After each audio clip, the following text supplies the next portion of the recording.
Hello there, Louie Hillman Pukti here. This is a currently thermal compound and install and let's watch this for Louis video blog. So let's take a look.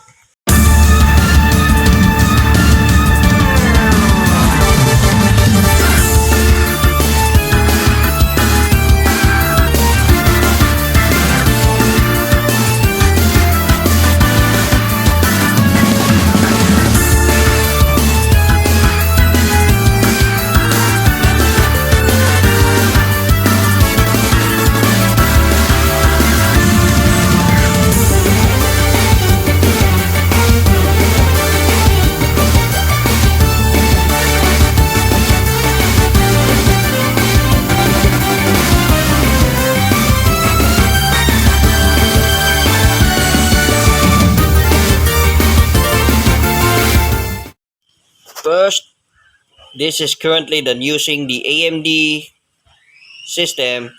This is my favorite. Install the thermal compound heatsink. Then using a generic thermal compound, then alcohol, and then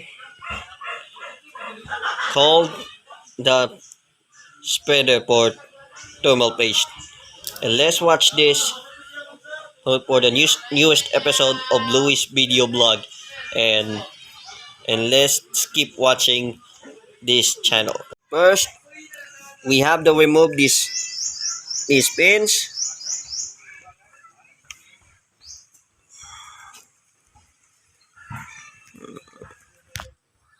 I got to remove these pins, right?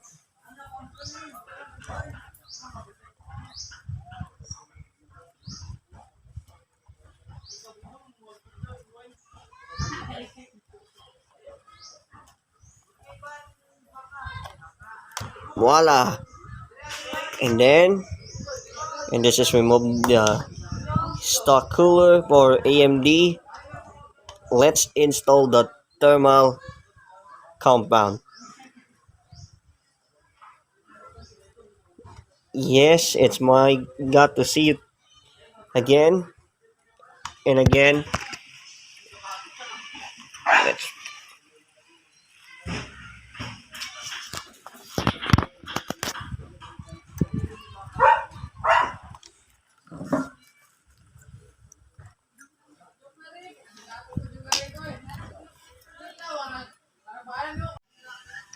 then remove the stock cooler. Oh, this is a stock cooler. First, we need using the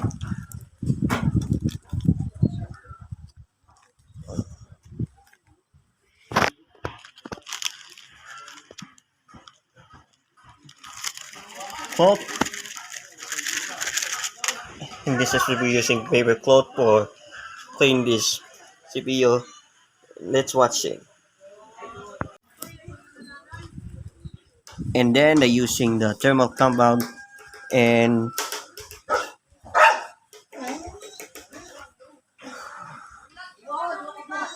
and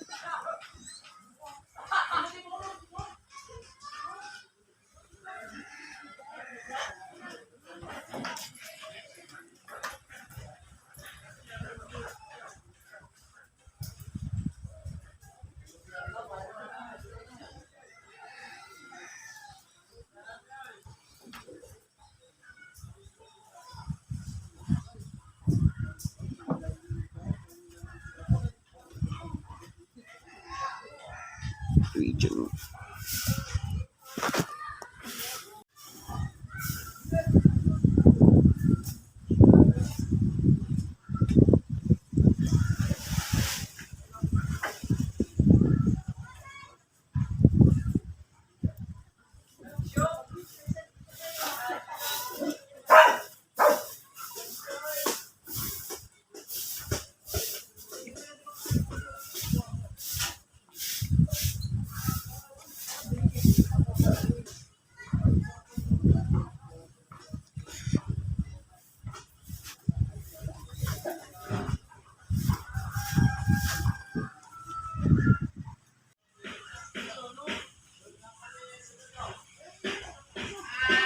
Now let's find and talking about for the new CPU for AMD, and this is my favorite.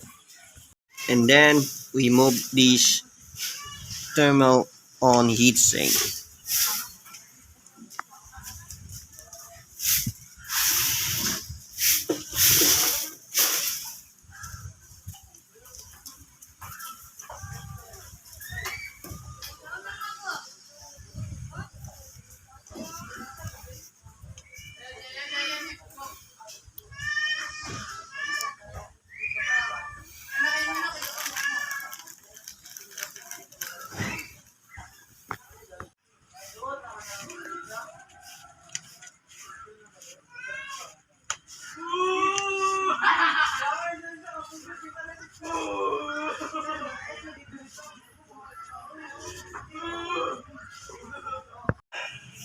This is my newest put of this newest thermal compound, and then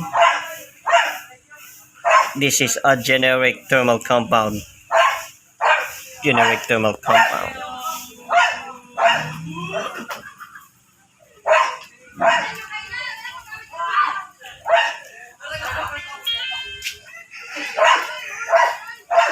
That's like talking about. And then keep this spread on my computer.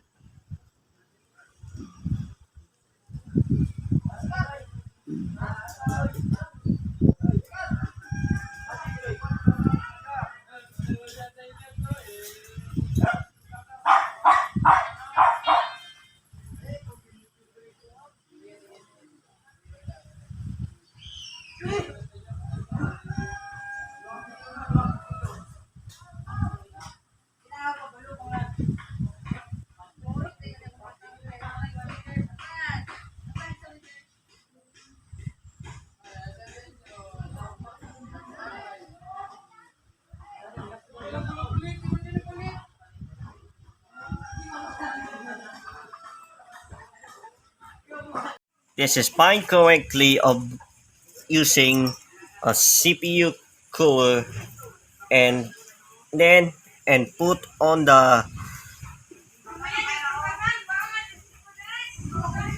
of this heat sink pan.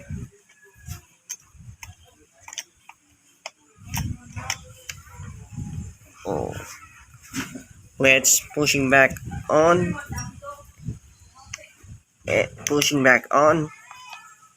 and let's keep this up, and